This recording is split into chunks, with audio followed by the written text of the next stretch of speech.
Hello, everybody. It's Kristan Kershaw here, and my co-host Suzanne Kullberg is here as well. And today we're going to be talking on an interesting topic to me. It's very close to home for me, but one that I think will resonate with a lot of people. And that's the feeling, if a little is good, then a lot must be better. And how many of us can live our lives in some way like that, be it working on nutrition or food that we eat and that sort of thing, which I often see it as in my business. And Suze, you would see it potentially as, right, I'm going to change everything. I'm going to change what I'm eating. I'm going to change my habits. I'm going to do journaling every day, and the all or nothing kind of factor, right? If a little bit of journaling is good, then I must write hours worth every day. But then when you don't, what happens? Ooh. Yes, the extremist archetype, all or nothing. Now, this all came up because someone close to you has been having a bit of an interesting experience lately, and you were like, I think we should really talk about I'll this. give you the backstory. So I have a family member who's going through some stuff. Shout out if you're listening to this. It's not meant to be a personal attack, but I could really see them benefiting from working with you. And I was like, I have this person, Kristan, we co-host a podcast. I recommended a few of the episodes, the Yucky Juice one, amongst others. And I was like, I really think Kristan would be able to give you some insights into what's going on. And they're like, yeah, as we are. And long story short, they chose a naturopath. And this is not supposed to be a naturopath bashing episode. So as the naturopaths who are listening to this, we love you. And also too, you never know if this is the practitioner's approach or the person's. Hence, if a little is good, a lot must be better. Because what I tend to happen is many of us don't make changes until we are so sick of ourselves, or we just can't stand ourselves anymore. And then we're like, I've got to change everything at once today. And so they found this naturopath, and they've done some bloods and hair analysis and stuff, which is similar. You don't do bloods as far as I know, but you can recommend them. Do. So yeah, hair analysis, like very similar approach. And as I said, maybe this naturopath's approach is similar to yours, but I'm only seeing one side of it. But they're like, based on these results, here's what I recommend, which has been a whole regime. And also, I've worked with you one-on-one, so you do recommend a regime, but where it differs is, from my experience of working with Kristan, it's like, okay, here is I hesitate to use the word prescription. What would you call it? Here's the plan. Here's the... Yeah, it's really a personalized plan as far as, this is where I'm out of balance. These are the steps to help regain balance. So, and what I loved from working with you is the really gentle approach. It's like, let's add in the adrenal cocktail, like the Yucky Juice, and do that for 2 weeks, see how the body responds, see how you feel, maybe add in a second one of those. Here's the different types of magnesium. We can see which type you respond to, when in the day you have it, how your energy levels are. It's really a co-creation between, myself as the client, you as a practitioner, and then myself in two ways. Me, the brain, who's like, okay, what do I actually need to do? And me, the body, who's like, no, we are not available for this. So it's a whole experience. So my family member, what's happened with them is they're like, I've had this testing, I found I'm out of whack in all these places, which is to be expected. And when this happens, sometimes we act really surprised, and it's like, I don't understand why we're surprised. This is why our body feels like shit. So anyway, they've now got this protocol, I'm not sure what you would call it, and they are doing many, many, many things all at once. And they're like, this supplements for this, and this is for that, and I have this one with breakfast, and I have this one at dinner. And first of all, it sounds really complicated. And second of all, the side effects to the body of adding all of these things at once, they are also feeling shit as a result of all these things. And then what they're doing, like, this is just from us talking, is like, well, I'm just going to have less of this one, or I'm going to move this one to a different time. And because when you take so many things at once, which one is it that is causing the tiredness, the fatigue, or the crankiness, or the headaches? Or I'm just like, this wouldn't have happened had they come and seen you. And that's part of the challenge of the journey on so many levels, because a lot of the time, by the time people come to see me, they've been through this. But what I find really interesting is it's a combination, different, whether it's naturopath, whether it's an integrative health doctor, many, many different practicalities as far as what the practitioner's field might be. They may recommend one step at a time, or they may go, here's what you need to do. You work out how to do it and what works for you. But people don't have the frame of reference to realize that one thing at a time is going to work better and in the long run. But also, we ourselves are like, heck yeah, I'm out of balance. I need to feel better yesterday. So, and the number of times that I've seen people come across what I do within the root cause protocol, and we've got a free handbook that's available. There's a lot that you can do by yourself. And they go, yep, okay, well, this is not too different from much of what I do. It's all food-based. So, righto, there's phase 1. I'll do that this week. Phase 2, I'll do next week. And within 3 weeks, I've got all 3 phases. I didn't have much of the stops to do, or maybe did, and I'll just stop them first. It's right. Give me a bit of time to order everything in and start it all at once. Because you feel rubbish. And it's not like Suzanne and I don't understand that need. And this is definitely not judgment on anyone who is sitting here going, yeah, okay, nodding along, because I've been there too. Like, we've all had our moments. This is not us sitting on a pedestal going, we're perfect, we've never done this. Oh, I've totally done this. So like, for listeners who aren't familiar with me and my story, I used to weigh twice what I do now, and literally written the book about my weight journey, and then and listening, like, I know what it's like to be in the seat of going, well, what's that going to do? What's one small thing going to do? Like, I haven't got time for this. If you give me 15 changes to implement and I do one every 2 weeks, that's going to be 30 weeks. That's over 6 months. I wanted to be changed yesterday. And I think there's something about, and for me, a turning point, there was a book I came across. Oh, it's not going to come to me now, but the gentleman was actually a piano tuner, of all things. Wow. And he would tune pianos for concert pianists. And I never knew anything about the behind the scenes of, like, the temperature that they have to keep the pianos at. And it was fascinating. It was a fascinating, concept for me. But anyway, obviously it's a very niche business to have. And the more pianos that you could tune, the more money that you would make. So he'd kind of be like trying to fit as many in as he could to make more money. Understandable. But the faster he tried to do it, the longer it took. And he's like, he deliberately talked about how I slowed down, I got out my tool belt, I unpacked it, I took out each instrument that I needed, I focused solely on that piano, and I actually got so much more done than when I had stuff everywhere and was trying to, I was like, where's this part and where's that part? And I was like, how many years, how many decades have I tried to lose weight? Because when I get to the point where I'm so sick of myself, I need to have lost weight by yesterday. It needs to happen stat.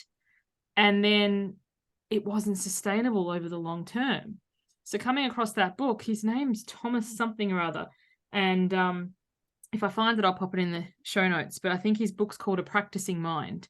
So if but it was like the actual practice. And then he also spoke about Olympians.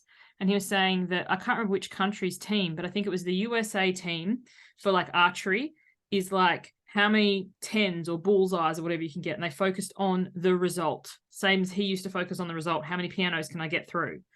Whereas I think it was China, was like they would practice for hours without even holding a bow and arrow, just the movement of bringing the arm back and drawing the arm back and perfecting that art of being able to do that. Because when you can do that, the bullseye will come.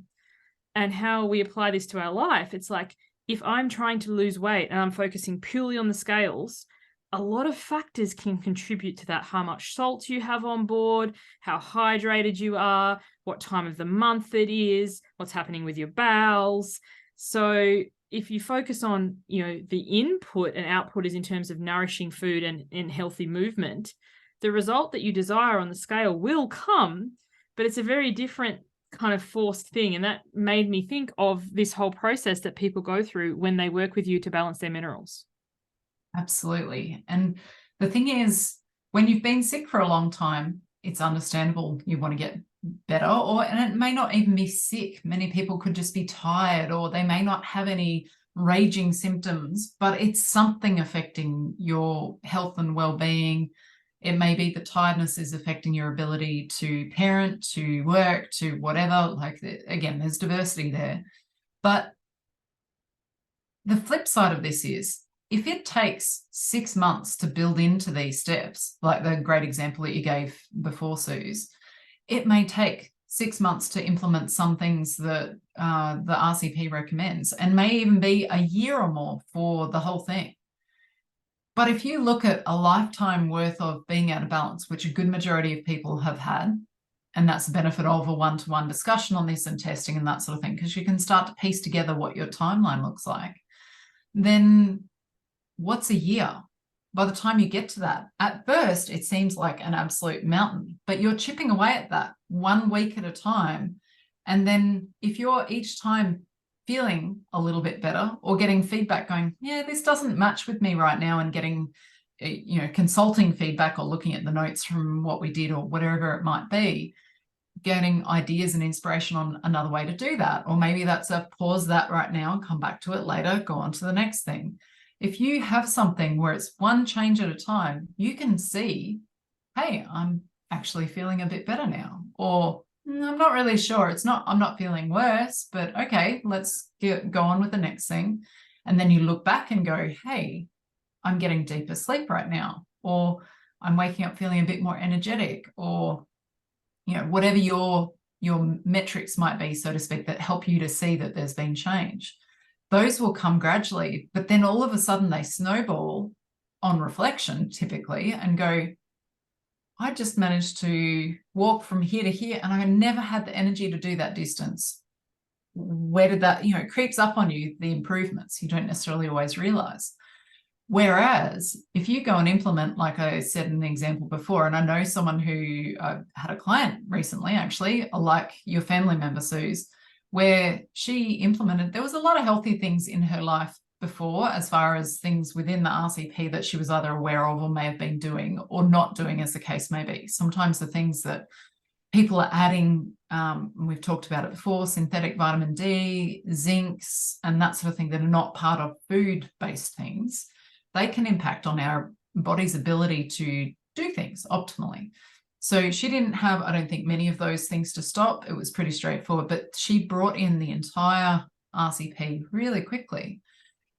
And she hadn't connected that some symptoms that she then got over the coming months were likely connected to that. It wasn't until I mentioned something in passing, and she's like, oh, and because I've seen this many times before, she's certainly not alone, and your family member's not alone, the implementation at rapid rate. Again, if a little is good, then a lot is better, whether it's a one thing or everything at once. And then she said, that kind of makes sense, because I didn't start to really feel better until around about, it was sort of a couple of weeks before we met. So it was a good 2+ months of feeling ordinary. And it had taken her body that time to catch up, basically, because she wasn't adding anything new or whatever. Whereas if we do one thing at a time, you're more than likely going to feel gradually better and better and not have as many setbacks. It just takes longer. It's the whole hare versus the rabbit. Tortoise.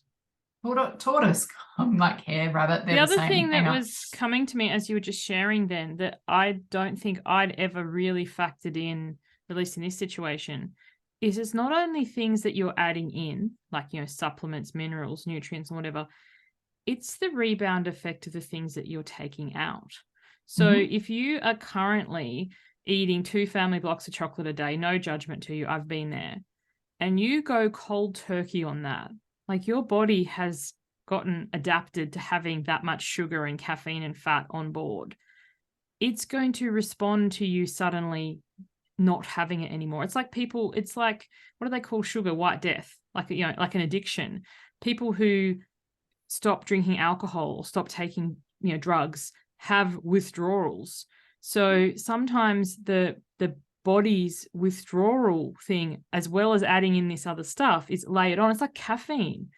Like if you give up caffeine and you get those shocking headaches for periods of time, or I think that's a lot of thing that people don't factor in, that they feel worse before they feel better.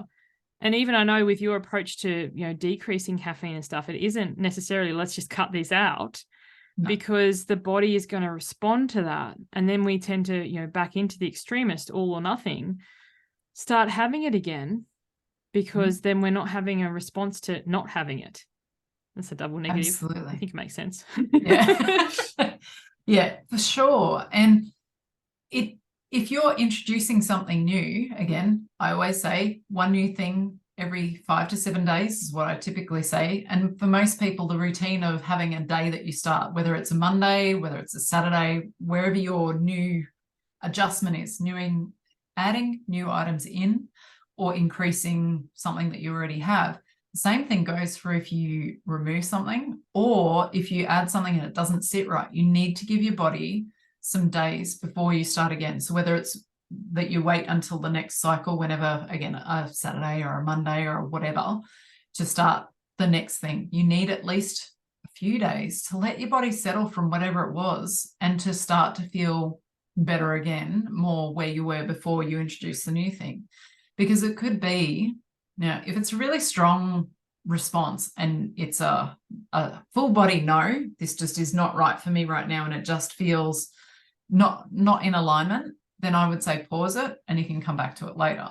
Whereas sometimes it can be, say someone takes, if it's a liquid, you might have taken a mil of something and you could cut back to half a mil and your body would be okay with that.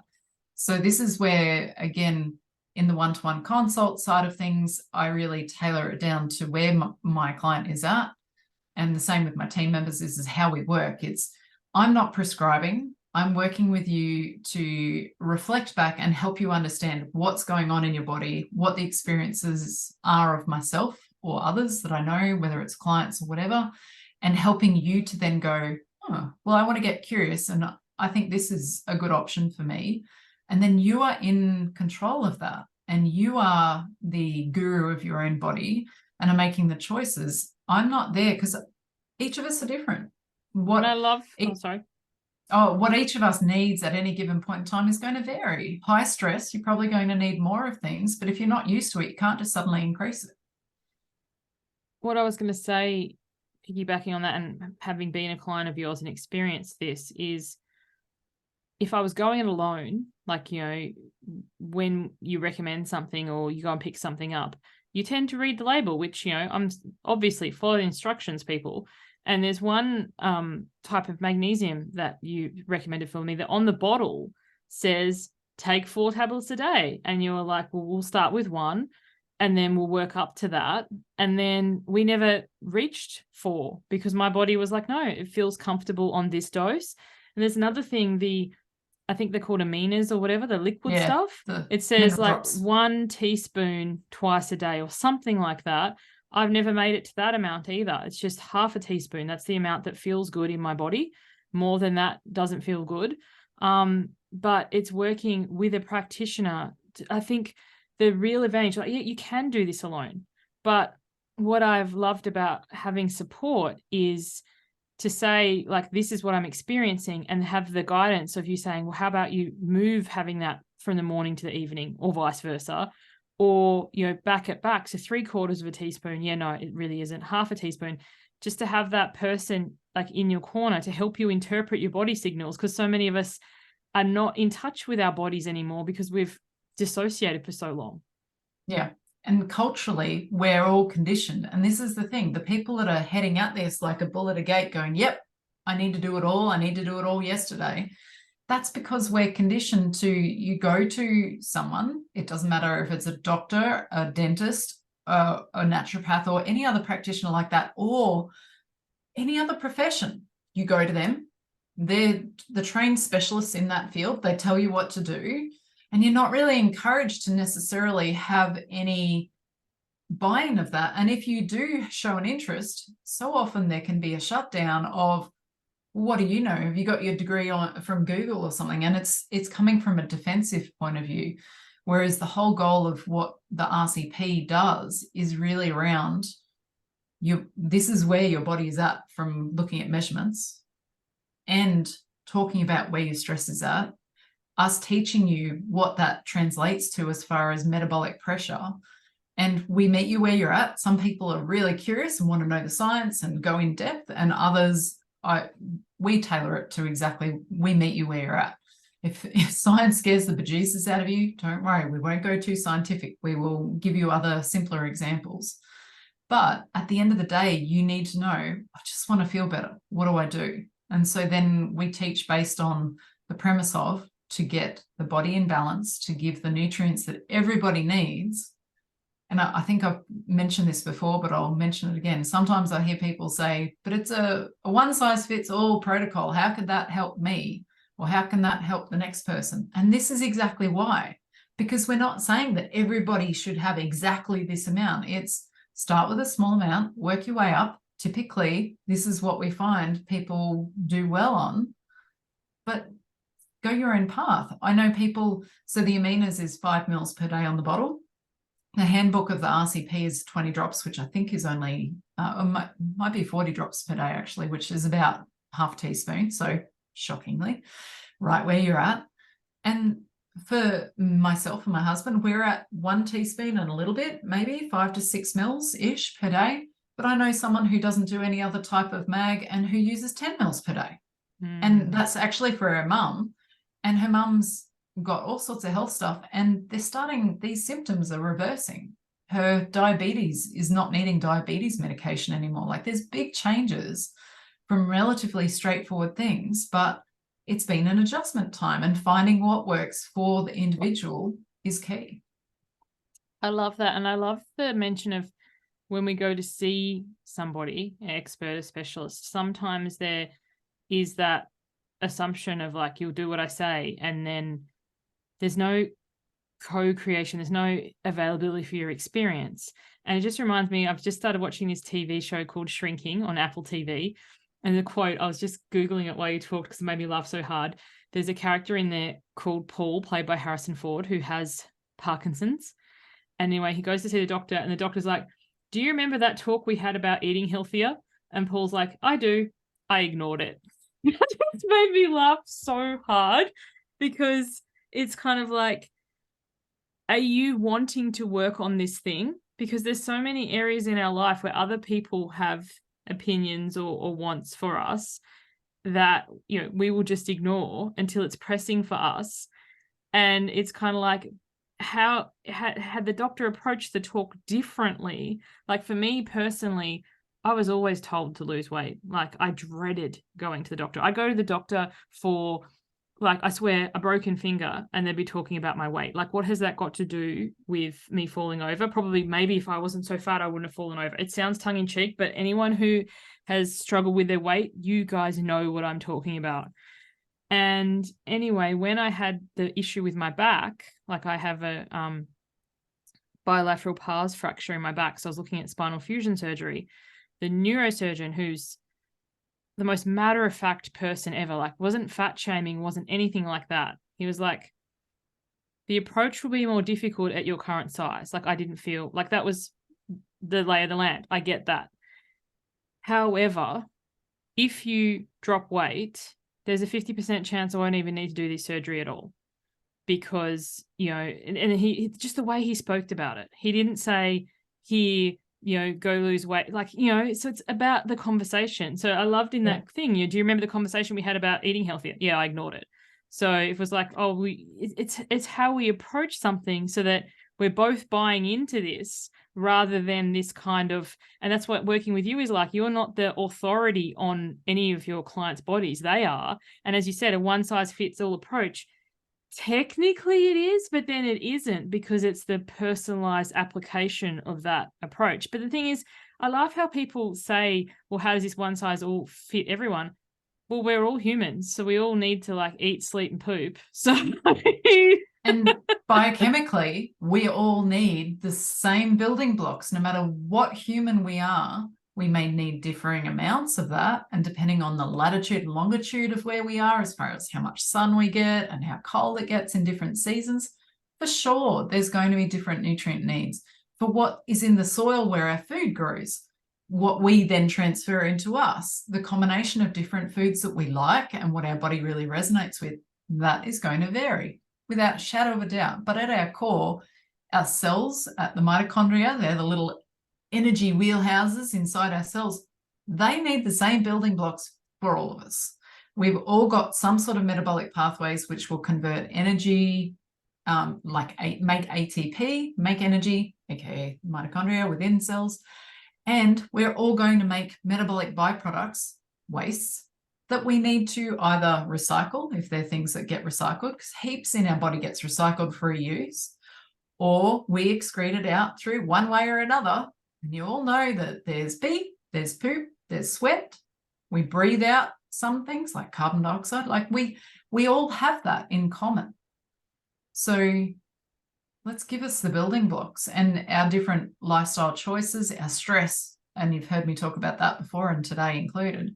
Stress and how our body perceives stress is a huge factor on our metabolics. So I often talk with clients about, okay, so we can keep putting in more and more nutrients, but if you've got a bucket with lots of holes drilled in the side and you're the leaky bucket, all the nutrients you pour into that bucket, it's still going to keep pouring out. So until we start to find ways to plug those holes, and a big thing that needs plugging is addressing the underlying stress response and or emotional triggers. And a big emotional trigger can be when we're out of control. And so one way we can control things is, I'm all in. So that behavior in itself is actually something that we can start to then go, right, I'm always really committed and I always will go all in. Well, that's what you're choosing to do, and that's fine. But how's that working for you right now? Okay, there are other ways. Would you like to try that? And that's the thing. Can I say that in another way? Oh, please do. Just because your brain offers you a shit sandwich doesn't mean you have to eat it. So I think, sometimes, like, I've always done it this way, or my go-to is, like, I am a very extreme type person left to my own devices, but it's just a matter of like, hello, brain, there that is again. We don't do that anymore. An example I was giving on a Why Wait call this morning, Why Wait's my program, it's like, for me, driving nominally has been quite anxiety producing. Particularly, I live in Sydney, so it can be a lot of hurry up and wait. And like 5 kilometers can take 45 minutes to drive. It's just the craziest thing. And sitting in the traffic in the past, cars either side on the motorway or whatever, I could just talking about it, I can almost feel my heart rate rising and the stress, and am I going to be late, or am I going to miss the turn, or all these sorts of things. So a lot of my work with my own coach and self-coaching has been about, like, I can't control this circumstance, like, unless I move to a different city. So but in regards to in this time right now, I cannot control this, but what I can control is me. So I get my playlist and I sing and I dance, and it's funny, I look to the cars left and right and I see people giving me the nascent eyebrow raise or the what on earth is she doing. But I'm like, I can sit here and stress and create all this stress in my body and all these hormones and adrenaline and cortisol, or I could be like, stuck here anyway, might as well dance it out. Because for whatever reason, listening to a podcast, as much as I love podcasts, hence I'm a podcaster, but like, I can't, my brain doesn't want to receive information or something like that. It just wants to like check out. So in the past, the way that I do that would be like eating, but I don't eat in the car anymore. That's a guideline. I don't like rules, a guideline I've set for myself, because that's one of the ways for me to easily overeat. So car dancing it is. But, I think sometimes I always react like this, or this is my go-to. Yes, it is. But do you want to continue to perpetuate that story? If your brain's offering you that shit sandwich, you don't need to eat it. Yeah. It is a choice, and we don't always feel like it's a choice. But again, a lot of the journey of working with either of us, really, our programs are completely different, but actually have so much in parallel and common, is is this what I want to be choosing to do? And this is where I've done emotional freedom technique, or EFT, as it's tapping. So if anyone's watching the video, you can see I'm tapping the top of my head, inner eyebrow, outer eyebrow, or side of head. And there's a few other points. And for those who are going, whoa, she's jumped into the woo-woo really quickly, there's actually a whole lot of science behind it. Just the science geeks unite. I was one of them. I was not interested for a long time. I knew there'd be something to it.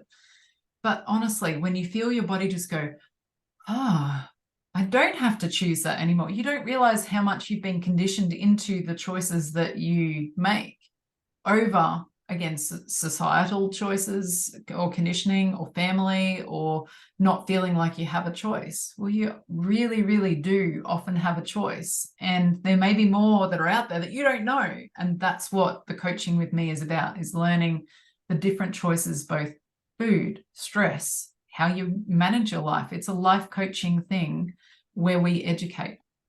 And I love that our work overlaps so much, but also the fact that we've both worked with each other, because there isn't a hierarchy in it. And just because you're working with somebody doesn't mean that they are this guru on a mountaintop. Like, we have the issues too, hence why we have coaches to remind us that we don't need to eat our own shit sandwiches. And I think the point about choice, we always have a choice. Like, whenever I got no choice, I have to do this, that comes up for me, it's like, pause, what could I do in this moment? It comes to me a lot with parenting, and I can't believe I'm going to share this. I usually only share this in my group, but I will, share it publicly. Some people are going to disagree with me, and that is totally okay. Sometimes with young children, you feel like you have no choice, and it's like, I have a choice in any moment. They're too old now for me to leave them at the fire station or, in a basket. They wouldn't hang out in there, but I could choose to adopt out my children. Like, I know even saying that will trigger some people and freak them out, but I didn't choose to be a mum once. I choose to be a mum every single day. And in the moments of, I'm like, what am I doing here or whatever, just the remembering of I'm always making this choice, I am not trapped here, is enough for me to go, like, and I'm not saying I'd ever entertain the idea, but knowing the option is there. Like, I think when you look at so many of the things, it's like, I'm trapped. You're not trapped in a marriage. You could get a divorce. You're not trapped in the house. You could move. You're not trapped in the job. You could leave. And sometimes when we're really stuck, the universe takes, and here we go going woo, but the universe takes the option away from us with like an unexpected job loss or redundancy or something. So, we are never truly trapped. And when we can really embrace that choice, I think it brings us back our own responsibility. Like, we might not be at blame or at fault for wherever we've got ourselves, but we are responsible for navigating it from there. Without a shadow of a doubt. And those choices, we also make choices in the past that we do the best that we could at that time. And many of us, and I'm definitely identifying this one as a big one for me and many parents, male or female, but especially mums, I think. But I did that and that wasn't any good. So that means I'm not good enough. Or like that's a really big, quick extraction. But essentially, you make a choice at the time. I took things which I now go, why did I take those things? But at the time, I thought I was taking a supplement that would help me and would be good for my body in the long run. Well, now I know better, I do better. And the challenge is, if we sit in the I should, or I would have been much better if I chose this. Well, you didn't. And you're here now for a reason. You're on a journey to learn something different that you can choose to do from now on how you approach a stressful thing. You have family dynamics. You have friend dynamics. You don't have to make that choice again and again. The more that you shine light that there are different choices, no matter what it is, more acceptable and optimal choices will appear. But if you always view it as, I have no choice, then you won't see the other options, even if they're right just outside your view. And also too, I love that, bringing up the past stuff. How many of us beat ourselves up from past choices? Like, if only I'd done this instead, or if only I'd done that instead. We don't often take the time to play that through. Like, if you made a choice, it was interesting. I was out for a walk with my kids the other day, and my daughter said, what's your biggest regret? Like, what thing would you have done differently? And I was like, I don't know, I would have done anything differently. And she's like, oh, that's some, whatever answer. Like, I want, what's something that you regretted? And there was one like financial decision. We decided to join like this accommodation club. And I was like, I really kind of regretted that choice. They got us in a vulnerable position. They talked it up and then, all this sort of stuff. But I was like, but there's other sides to that too. Like, if we'd saved that money, we probably would have spent it on something else. And now when you look at the cost of travel and everything, because we have these points, it's actually paying off. But I think, for every choice, we can get stuck on wishing we'd chosen something else. But then we're choosing to spend our time now investing in something that we can't change. So it's actually making another choice to waste the time we have available. So like, if you look at nothing's ever wasted, like there was some lesson in that. And maybe the lesson was never do that again. Never take that supplement again. My body does not respond to this. But you wouldn't have known if you hadn't taken it. Exactly. And there's things that I did in both my twin pregnancy and with my youngest, where if I was, heaven forbid, I'm not having any more babies, I'm done. But if I was to have more babies, I would do completely different. But I have learned over time, rather than, because when my youngest was very unwell as a baby, I beat myself up so much for the amount of stress that I was under while pregnant with her and what the impact of that was. I had no idea at the time. Now I know better. But then I also came to realize her sickness as a newborn and in her first couple of years, that led me to become more a seeker. And the challenging experiences I had with my twins as babies and toddlers and beyond, that had me much more acutely switched on when I had my youngest to go, no, I'm not just going to accept that, because it didn't make sense. And I had those life skills. And so all of those different parts of me being a mum were evolving as right in front of me. I didn't know, but that meant I was much more likely to go, I'm not just going to take that for that answer as the solution, because it doesn't feel right. So I kept pushing until I found what felt right. And that's evolved into my work now. And to me, literally having helped thousands, probably tens of thousands of people through the work that I do, both me personally and indirectly. And it could even be more than that, realistically. So I wouldn't regret any of that per se. I mean, yeah, it's not ideal and great. It would have been better if it was otherwise, but I'm not going to change that, because that would have had me on a different path. And I quite like the path I'm now on, and I knew better. So I did better. And our bodies are so much healthier now. The food we eat is so much more wholesome, and I make better choices. And while in the thick of it, I couldn't see that that would really make any difference. And going 2 new sprays of magnesium each week for 6 months, it didn't feel like I was getting far. But all of a sudden, this baby was a different baby, and I felt less stressed. And then I started to add other things, and I'm like, oh, I'm more human. Well, now I look back on it and people are like, you've come so far, or how do you do it, or whatever. It's part of my routine. I don't know any different. The kids, or I don't know any different. I choose to do it that way, and it feels part of life. It's not an extra stress. And we don't need to go to the doctor. We don't need to, because we're well. My kids don't know painkillers because they don't need to take painkillers because they don't get pain. So and it becomes part of your routine over time. But I think that's the thing, when we do, back to the topic, if a little is good, then a lot must be better. Yeah. When we try and do a lot, like a lot is not routine. And then it's consciously on your awareness, do this thing, take this thing, have this thing.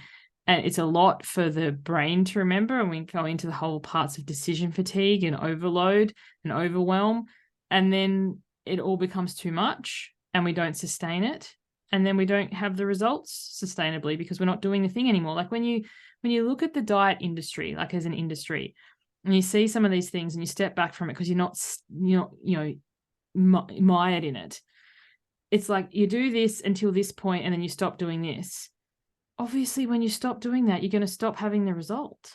Like your way of doing things with the RCP and adding things in, obviously you will adjust the amount. So like very recently I started exercising significantly more. My plan was to introduce it slowly, but I loved it so much. My body started to feel so good. I was doing a lot more than I first anticipated, and I had a few things going on, and you and I were just chatting and you're like, your body's probably reacting to the extra requirements from it. It might be worth, adding in an extra adrenal cocktail. And I was like, oh, of course, because, you're utilizing, if you look at it from, biochemically, if you're expending more energy, more is going to be required. Like the cells need more. And that's another thing of working with somebody one-to-one, because that had not entered my frame of reference at all, that actually this is a result of that. Yep. Physical exertion and other stresses. Again, if your body is perceiving a stress, whether it's a real actual stress or it's just a perception, it doesn't matter. Your body will burn through more of those electrolytes. And we actually need a lot of potassium, for instance, generally speaking. Again, general sweeping statement here. We need 4,700 milligrams per day. Well, an adrenal cocktail is only 400. So if we're ramping up more exercise, then we need more adrenal cocktails, but we potentially need more in the food that we're eating as well. So is there anything else on this topic before we finish up? I think that's probably covered it. I mean, ultimately, if you want to experience this, I'm going to do the shameless plug here before we do wrap up.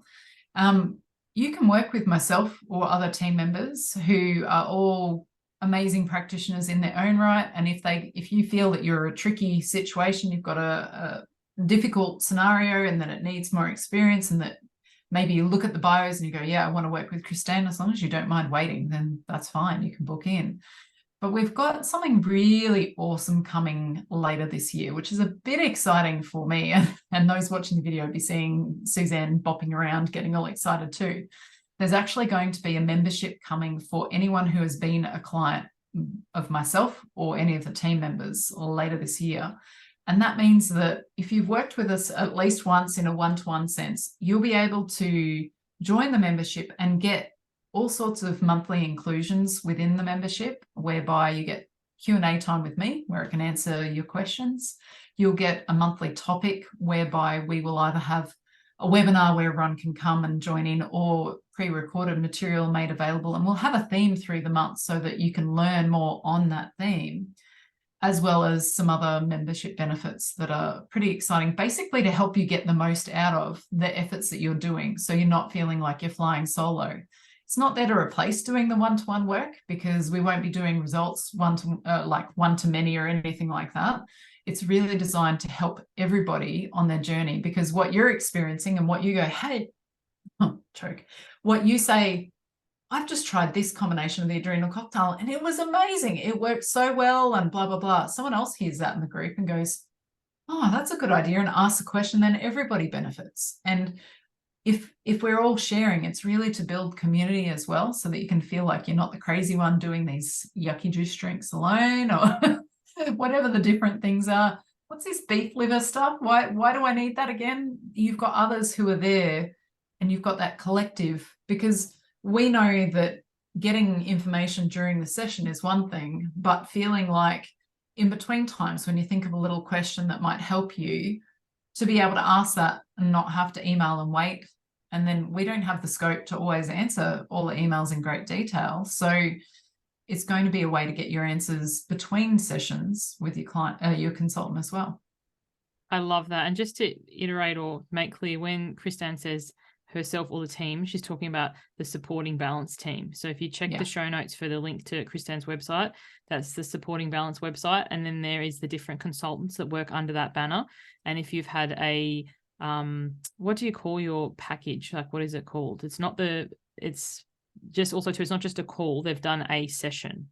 Yes, yeah, that's true. So we have either 45-minute sessions, which are designed to be more an introductory. If you've never done the root cause protocol or worked with us, it's an introductory type opportunity. We don't go through results typically during that time, because it's just not long enough to do so. We do have 90-minute sessions, which are absolutely to go through results and a more in-depth view on where you're at. We have 3-hour packages where we get people spreading out sessions either in 60-minute or 30-minute blocks over a few months, so that once a month-ish, you touch base and you go, right, this is where I'm at. We review materials as need be, but also gives you that opportunity to troubleshoot. And I hate the word troubleshoot, but it's that reflect and go, hey, this worked really well. What else would you suggest I do next? Or I didn't really get a chance to do that. I didn't feel drawn to it. What would you do instead, or whatever in between It's that like a might review, be. progress report, something like that. So any of those type sessions, if people have done that with yourself or the team, then they will be eligible to join the membership. Yeah, for sure.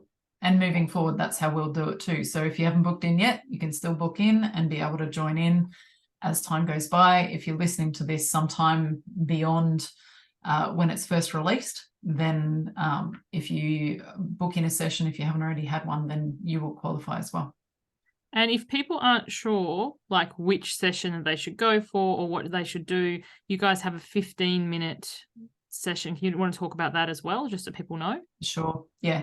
So we call them consult advice calls or sessions, whereby for 15 minutes you can have a chat to a team member and they can help you understand what the process of booking in is, which of these consults that I've just been talking about might be best suited for their needs. And also, if you're not sure on the testing aspects or how to source bits and pieces to do with the process of having a consult, then they can guide. A lot of that is on the Supporting Balance website too, and some people self-guide through and just book on in, and that's fine. Other people prefer to have a chat first to see if we're also a good match for you as well, as far as different personalities work in different ways. So it may align or it may not, and that's what is a great benefit of the calls. Again, myself, you may need to wait a little bit to book in a time with me for any of these call types, but the other team members within Supporting Balance team have availability often within 1 or 2 weeks, give or take, depending on the team member, sometimes 3 or 4. My involvement with the RCP in running that business means that I have really limited capacity to do lots and lots of consults, so I do get booked out in advance.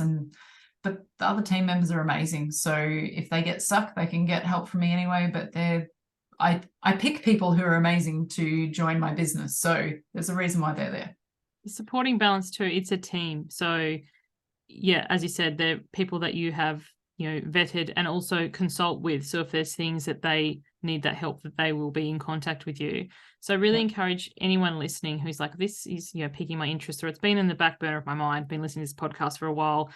Book in now, have your consult so that when the membership rolls around, you'll be invited, because it's for people who've done consults. And the advantage of it is that community that, oh yeah, what is this again? Why am I doing this? Or this is the response I had.